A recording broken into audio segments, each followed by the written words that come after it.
High everyone, welcome back to my YouTube channel. तर आज मी तुमच्यासोबत शेअर करणार आहे माझं किचन क्लिनिंग रूटीन। सोबतच त्यामध्ये मी तुम्हाला काही टिप्ससुद्धा सांगणार आहे। तर जेव्हा आपण स्वयंपाक करतो मॉर्निंग आणि नाईटला, तर बराचसा हा पसारा होतोच आणि जनरली सर्वांचाच होतो। माझासुद्धा बराचसा पसारा होतो। मी तर भरपूर म्हणजे जे सामान काढते ते तसंच तिथे ठेवते, त्यामुळे मला आणखी जास्त आवरावं लागतं। तर चला बघूया, सुरुवात करूया काही टिप्स सोबत। तर ॲक्च्युली काय होते ना की सर्व बायांची सुरुवात जी ना दिवसाची ती किचनमधूनच होत असते। त्यामुळे आपल्याला आपली किचन नीटनेटकी, स्वच्छ, अनटायडी दिसावी यासाठी आपल्याला काही गोष्टी तर फॉलो करावीच लागतात। तर सर्वात आधी काय करायचं, जेव्हा आपण मॉर्निंगला उठतो तर नाईटलाच म्हणजे सर्व भांडी वगैरे जर आपण घासून ठेवली तर आपलं एक काम हलकं होतं आणि पूर्ण किचनसुद्धा क्लीन नीटनेटकं दिसतं। तर बरेचसे जण असं करतात सुद्धा आणि मी सुद्धा नाईटलाच घासून ठेवत असते। तर हे आता आमचं मॉर्निंगचं जे जेवण वगैरे झालं आहे त्यासाठी मी हे सर्व क्लीन करत आहे। तर ओटा जेव्हा आपल्याला क्लीन करायचा असते तर सर्वात आधी काय करायचं, पूर्ण जी भांडी आहे ना ती व्यवस्थित आधी काढून नीटनेटकी म्हणजे क्लीन करून घ्यायची। खरकटी भांडी वगैरे जे आहे ते सर्व काढून घ्यायचं आणि भांडी घासायची आधी।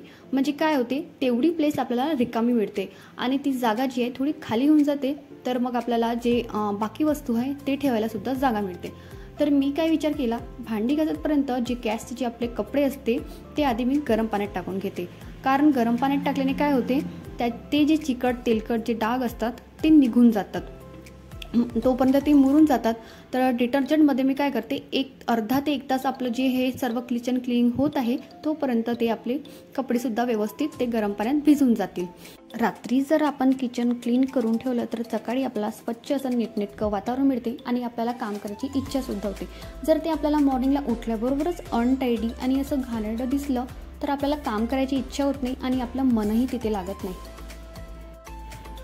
आपल्या बायांचा जो दिवस आहे ना किचनमध्ये अर्ध्यापेक्षा जास्त जर किचनमध्येच जातो।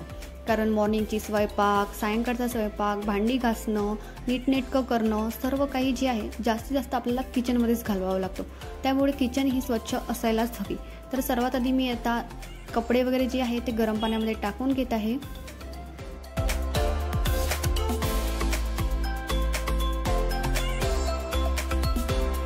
किचनमध्ये जेव्हा आपण काही भाज्या वगैरे चिरतो त्यामुळे तेव्हा तो जो कचरा निघतो तो आपल्याला व्यवस्थित डस्टबिनमध्येच टाकायला हवा। कारण काय होते, जर ते आपण तसंच ठेवलं तर किचनमध्ये वास येण्याची सुद्धा चान्सेस असते। तर आपल्या किचनमध्ये वास नको यायला हवं तर त्यासाठी काय करायचं, केळ्याचे जे साली असते ना ते किंवा बेकिंग सोडा असं कोपऱ्यामध्ये ठेवून द्यायचं, म्हणजे त्यामुळे किचनचा जो वास आहे तो निघून जातो।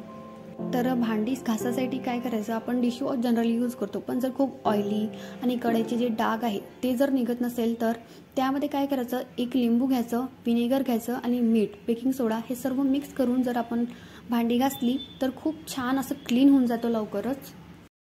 जर आपण आपलं किचन नीटनेटकं आणि स्वच्छ ठेवलं तर आपलं आरोग्यही चांगलं राहतं आणि आपल्याला त्या वातावरणात स्वयंपाक करायचा छान उत्साहसुद्धा वाढतो। भांडी घासून झाल्यानंतर पूर्ण वॉश केल्यानंतर जी भांडी आपण टोपल्यामध्ये ठेवत असतो तर ती भांड्याचा टोपला नेहमी आपल्याला बाल्कनी जिथे ऊन येतं तिथे ठेवायला पाहिजे। कारण जर भांडी व्यवस्थित वाढली नाही, ओली आली तर भांड्याचा वास येतो आणि परत जर तशीच भांडी आपण रॅकमध्ये लावली तर ते पाणी रॅकमधून झिरपतं। त्यानंतर जे काही आपण पेपर्स वगैरे जे आपण लावतो तिथे तर ते ओली होतात, पुन्हा ते कुजतात, खराब होतात आणि त्यामुळे आणखी किडे झुरळं होण्याची शक्यता वाढते। त्यामुळे नेहमी जे टोपला आहे ना ते उन्हामध्येच ठेवायला हवं। किचनची स्वच्छता म्हटलं की त्यामध्ये गॅस स्टोव सर्वच आलं। तर आपल्याला ह्या ज्या शेगड्या आहेत त्यासुद्धा व्यवस्थित रोज क्लीन करायला हवा आणि जे बर्नर्स आहेत ते आधीच आपल्याला रिमूव्ह करून ठेवायला पाहिजे। कारण त्यामध्ये जर पाणी गेलं तर ते बुजतात आणि मग त्याची फ्लेम कमी होते आणि आपल्याला असं वाटते की ते गॅस तर नाही गेली, असं नेहमी होत नाही। पण जर आपण बर्नर काढून जर व्यवस्थित ते क्लीन केलं तर ते नेहमी चांगलं असते। आता मी इथे किचन ओटा जो आहे तो पूर्ण क्लीन करण्यासाठी जे काही भांडी आहे त्यावर जे काही ऑर्गनायझर्स आहेत ते सर्व काही मी उचलून घेत आहे, म्हणजे जे आपल्याला ओटा आहे ते व्यवस्थित क्लीन करता येईल। तर सर्व जे एक जे आहे ते सर्व मी खाली ठेवून देत आहे। ओटा क्लीन करण्यासाठी निंबू, विनेगर, सोडा जे भरपूर असं यूट्यूब व्हिडिओमध्ये दाखवतात ते यूज करू शकतात, पण माझा ओटा खूप जास्त काही असा खराब झालेलं नाही आहे, त्यामुळे मी काय करते पाण्यामध्ये थोडं डिटर्जंट टाकते आणि त्यानेच जे घासणी असते आपली जुनी वगैरे झालेली ते मी किचन ओटा क्लीन करण्यासाठी ठेवत असते. तर त्यानेच मी पूर्ण ते रिमूव्ह करून घेते डस्ट वगैरे, आणि जे कॉर्नर्स आहे ते मी ब्रश जे जुने झालेले असतात त्याच्याने ते जे कॉर्नर्स आहे ते पूर्ण क्लीन करून घेत असते, म्हणजे पूर्ण ओटा क्लीन होऊन जातो आपला.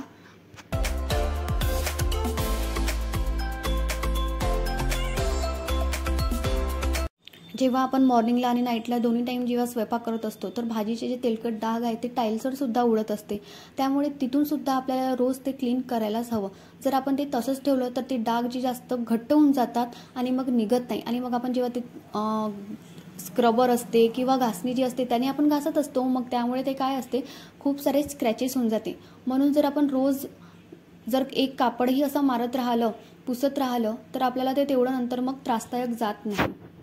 तर सोबतच आपल्याला जी नळ आहे ते सुद्धा घासावीच लागते, कारण त्यावर पाण्याचे डाग, पुन्हा जेव्हा आपण भांडी घासतो त्याचे सुद्धा तेलकट डाग उडत असते. तर स्क्रबरने ते सुद्धा जर व्यवस्थित घासलं आणि पूर्ण ते क्लीन केलं तर खूप छान असं दिसते. किचनचा जो ओटा आहे त्याची जे मेन जे प्लेट असते ते बेसिंगचे जे कॉर्नर असते त्यासाठी सुद्धा आपल्याला ते व्यवस्थित क्लीन करायला हवं. मी एक मिशोवरून लिक्विड बोलवलं होतं हे बेसिंग क्लीन करण्यासाठी, पण ते जे आहे ना ते मला असं वाटते ते ओरिजिनल नाही आहे, त्यामुळे ते क्लीनच होत नव्हतं. तर मी नॉर्मल डिटर्जंट किंवा मग कधी कधी निंबूनेच घासत असते, कारण ते जे मी बोललं होतं ना लिक्विड त्याचा काहीच म्हणजे तिथे इफेक्ट नव्हता दिसत, उलट ते आणखी खराब झालेलं असं वाटलं मला. तर इथे मी जे पाणी मारून घेत आहे गॅस ओट्यावर जे आहे, तर ते जे पाणी काढण्यासाठी काय करायचं, वायपरचा यूज करायचा, छोटा वायपर मिळतो त्याचा, कारण जर आपण आधीच कापड यूज केलं तर ते लगेच ओलं होऊन जातं. म्हणून जर खूप सारं पाणी असेल तर वायपरचा यूज केला तर वायपरनी पाणी लवकर बाहेर निघून जातं त्यामुळे, आणि नंतर वेट कपड्याने जर ते पुसून घेतलं तर लवकर ते ड्राय पण होतं आणि चांगलंही राहतं. जर आपण आपलं किचन नीटनेटकं स्वच्छ ठेवलं तर आपलंच मन तिथे उत्साही वाटतं, चांगलं वाटतं, स्वयंपाक करायची इच्छा होते आणि तसंच दुसऱ्यांनाही बघून ते छान वाटतं. कारण जर आपण आपलं घर व्यवस्थित ठेवलं नाही आणि त्यांनी जर पाहिलं तर त्यांचंसुद्धा मन असं वेगळंच होतं, ते आपल्याला म्हणजे आपण कसं ठेवतो घर त्याच्यावरूनच जज करतात. तर मी इथे फॅन सुरू करून घेतला म्हणजे लवकर ते सर्व काही वाळून जातील म्हणून.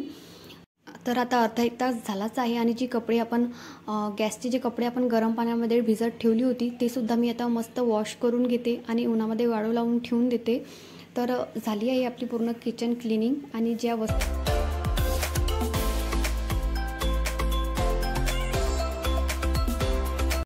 आय होप की ज्या किचन टिप्स मी तुम्हाला सांगितल्या आहे ते तुम्हाला युजफुल ठरतील रेग्युलर किचन क्लिनिंगसाठी.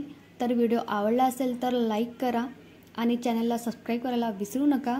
पुन्हा भेटूया अशाच काही टिप्स आणि ट्रिक्ससह. तर चला, तोपर्यंत तुम्ही तुमची काळजी घ्या. Bye bye, take care.